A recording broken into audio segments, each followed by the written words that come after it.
Sino sa mga celebrity chef Uy! ang hindi masarap magluto? Wow. Oh. Okay.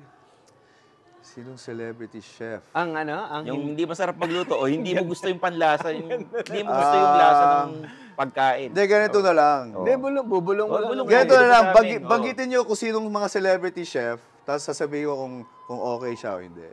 Bubulungin ko. Banggit kayo kung sino. Ikaw magbanggit. Sige. Mga celebrity chef. Oh my God! Bubulong lang naman. Sige. Wala pa nagreklamong Wala guest pa sa amin, nagre-reklamo, ha? Oh. Babanggitin ko yung pangalan, ha? Sige. Marvin Agustin. Celebrity. Oh.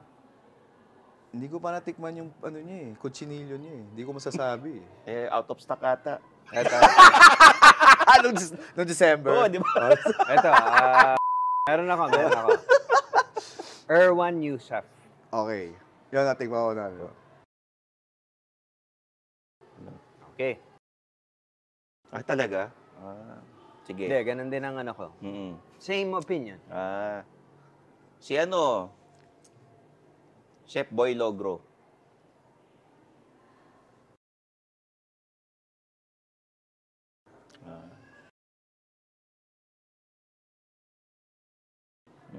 Okay.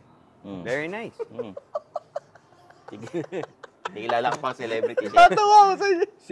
Hindi, yung bago ngayon, yung vlogger. Si Abby Marquez. Hindi. Bago. Hindi ko kilala yun. Ha? Ninong Si Ray. Ninong Oh, Ray. si Ninong Ray. Hindi ko Pantikman. Pantikman. Yung mga sumikat nung nasa may TV show sila sa ibang channel. Sino yun?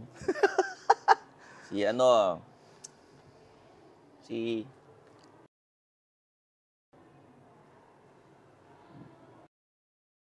talaga? Ha? Sino? Nasa yun eh. Ibang channel. Oh. May actually, binubulong siya. Tao ko dati yun. Tapos, may ginawang very bad. Nag-consult siya sa isang restaurant. Tapos lahat ng mga chef ko, pinirate niya.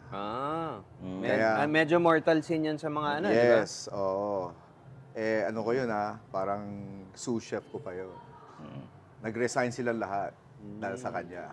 Including him, syempre. Medyo mortal sin yan sa mga ano. Okay. Although hindi talaga marunong magluto yun.